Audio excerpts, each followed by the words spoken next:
Paano nasa katinoan yan? Yan talaga ang reaksyon ni Katunying. Love you! Hi, Katunying. Love you. Sa viral video ni VP Sara Duterte, sabi nitong si Katunying, hindi daw bagay sa isang mataas na opisyalis sa gobyerno mga kababayan katulad ni Sara Duterte. Ang sama daw ng bunganga. Wala daw siyang lisensya na magsabi sa mga ganyang mga pananalita. Kaya sa tingin ni Katunying, wala na sa sariling katinoan itong si VP Sara. Oh, yan naman talaga ang kanilang mga pinapalabas mga kababayan, di ba na, baka baliw na daw si Sara, may problema na daw sa mental health, Tunying, pero bago po niya sinabi yan mga kababayan ha, syempre, may buladas pa. Kunwari mga kababayan, agree na talagang totoo daw na talamak ang katiwalian ngayong panahon ni PBBM sa Marcos administration. Pero, inabsuelto niya si Ngag-Ngag at ang kanyang best friend na si Lisa Araneta Admiral mga kababayan. Dahil ang katiwalian lamang daw ay nandun lang daw sa Kongreso. At nagsimula daw ito sa panahon ni Duterte. Diyos mio, Marimar. Panoorin po ninyo itong si Katunying na best friend ni Admiral mga kababayan. Ang tanong, ang tanong. Ang tanong. Ako ba ay naniniwala na garapal ang katiwalian sa pamahalaan sa ilalim ng kasalukuyang administrasyon? Sa ilalim. I-quote niyo po ako dito. Ako ay naniniwala na garapal ang katiwalian sa pamahalaan sa ilalim ni Pangulong Bongbong Marcos ngayon. Akala natin mga kababayan, bumaliktad na si Katunying, clap, clap, clap. Go Katunying, bumira ka na. Pero mga kababayan, yun pala, ang tinutukoy niya ay ang mga congressman. Tunying, isali mo si Marcos. Sabihin mo na talagang pati si Marcos corrupt. Pati yung best friend mo na si Admiral, nakikialam sa gobyerno at corrupt din. Diyan kami bibilib sa'yo.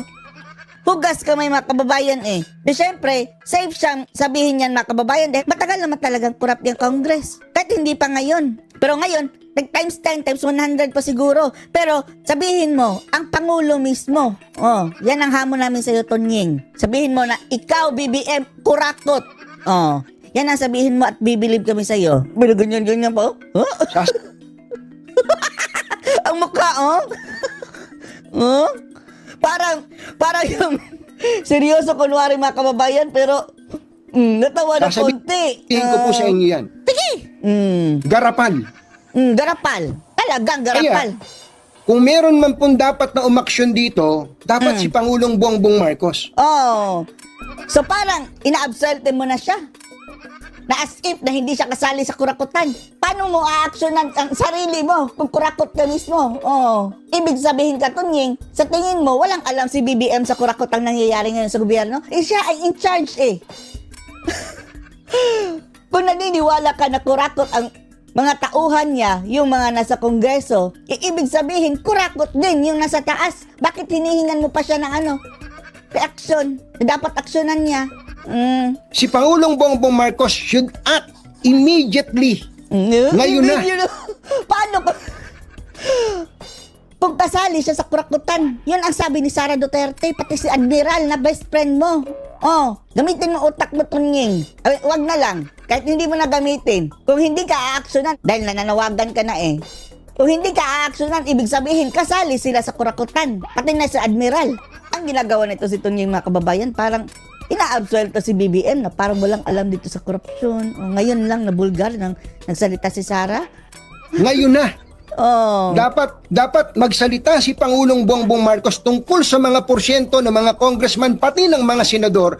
Congressman at senador lang ang kanyang tinutukoy mga kababayan. How about ang kurakutan dyan sa Palasyo Malacanang? Ni Ngag-Ngag at ni Admiral na sabi ni BP Sara mga kababayan, siya mismo ang nag-aabot ng mga envelopes. Nasabi ni BP Sara, akala mo may pwesto sa gobyerno.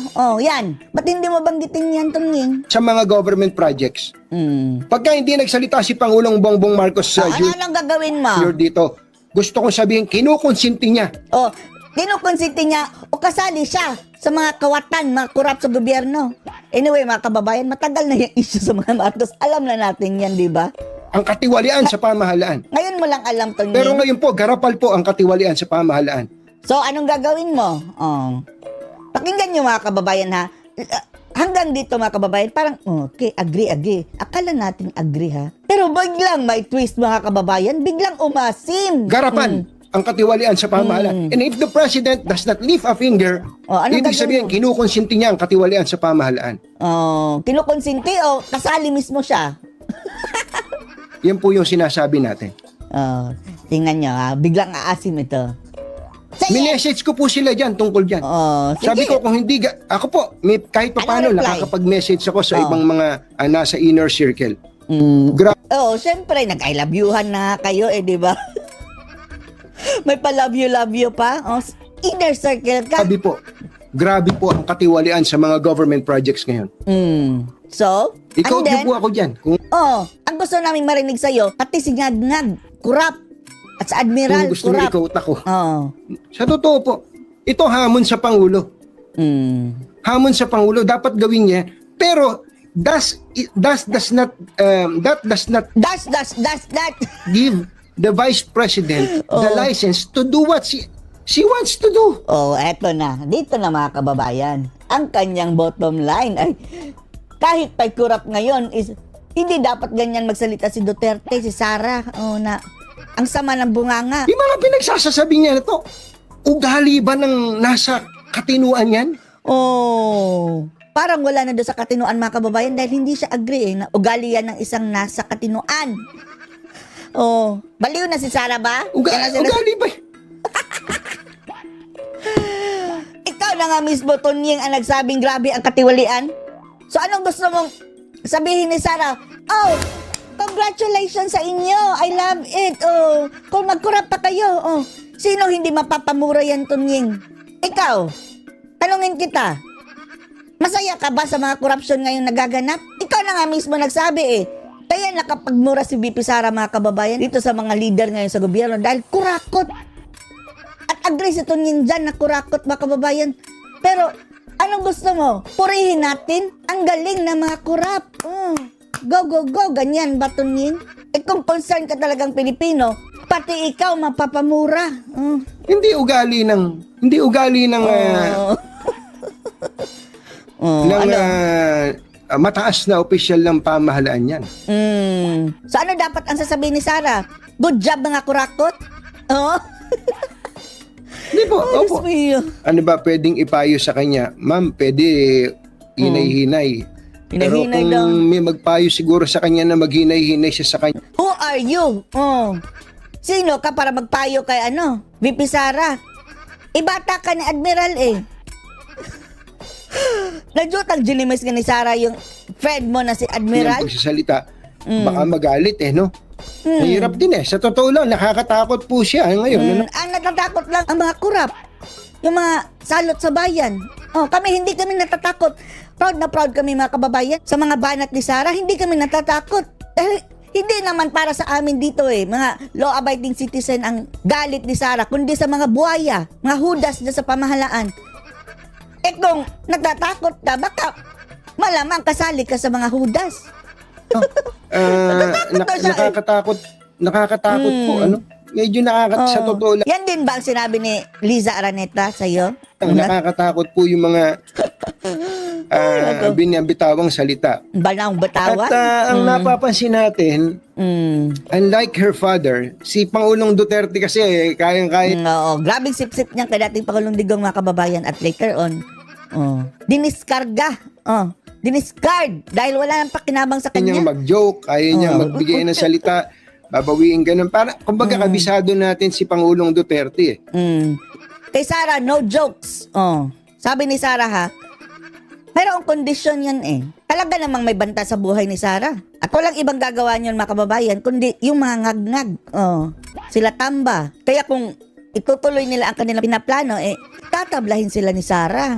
Si VP Sara kasi baka hindi pa niya naaabot yung ganong klase ng karisma, Karisma ni ikaw, anong karisma mo? Pangulong Rodrigo Duterte.